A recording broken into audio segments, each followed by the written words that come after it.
30대 초반의 맞벌이 부부가 있습니다.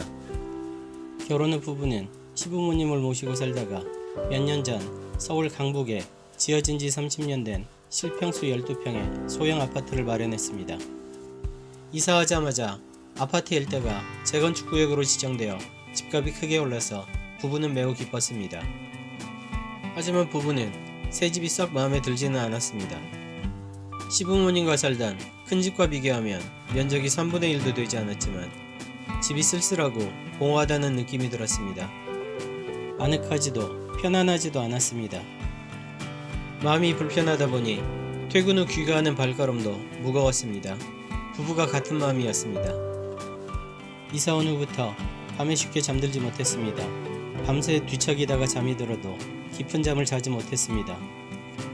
회사에서도 업무에 집중할 수 없었습니다. 하루 종일 피곤했고 감기와 같은 잔병 치레가 잦아졌습니다. 집에 들어오면 눕기 바빴고 좋아하던 운동도 그만뒀습니다. 당연히 건강도 나빠졌습니다. 남들이 부러워할 만큼 가까웠던 부부 사이에 사소한 다툼이 생기기 시작했고 때때로 큰 싸움으로 이어졌습니다. 이사 온 후부터 불면증이 생겼다는 말씀을 들으신 시부모님께서 급히 수맥 전문가를 불러 집안을 살펴보았지만 수맥 때문은 아니었습니다.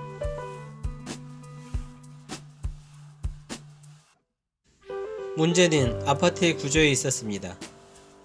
현관문을 열고 들어가면 바로 주방으로 연결되고 오른쪽에는 다용도실과 화장실이 있으며 현관 맞은편에 침실과 거실이 놓여 있습니다.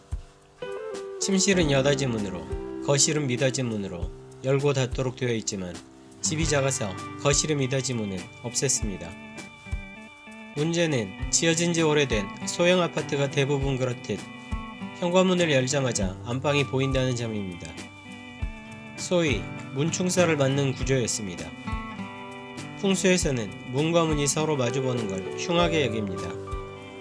특히 현관이 안방문과 일직선으로 마주보는 걸 매우 꺼립니다.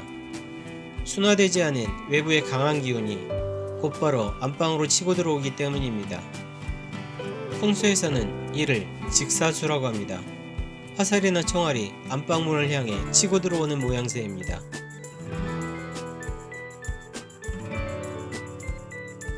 주역으로 보면 산풍고의 형국입니다.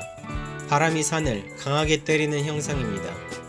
주역에서 산풍고는 고통스러움을 대표하는 괴입니다. 고는 독한 기운, 악한 기운이란 뜻입니다. 안방문을 열면 외부의 살기가 방 안으로 밀려 들어와서 거칠게 휘몰아칩니다.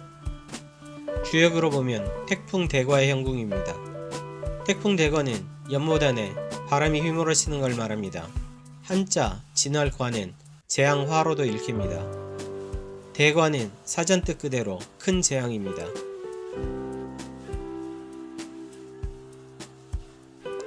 풍수는 사람이 살기 힘든 공간을 고쳐 쓰길 권합니다.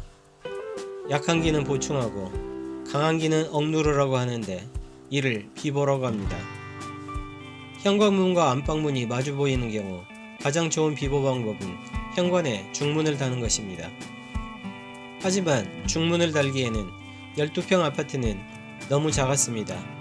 소형 아파트에 중문을 달려면 먼저 가벽을 설치해야 하는데 그 비용도 만만치 않았습니다. 중문 대신 부부는 키높이 정도 되는 파티션을 설치했습니다. 반신반의했지만 파티션의 효과는 매우 컸습니다. 전에는 좁은 면적에도 불구하고 왠지 허한 느낌이 들던 집안이 작은 파티션 하나로 안정감과 편안함을 찾았습니다. 밤에 편하게 잠들 수 있게 되었고 건강도 회복하였습니다. 운동도 다시 시작했습니다. 가장 기쁜 건 소원해진 부부 사이가 다시 좋아졌다는 사실입니다.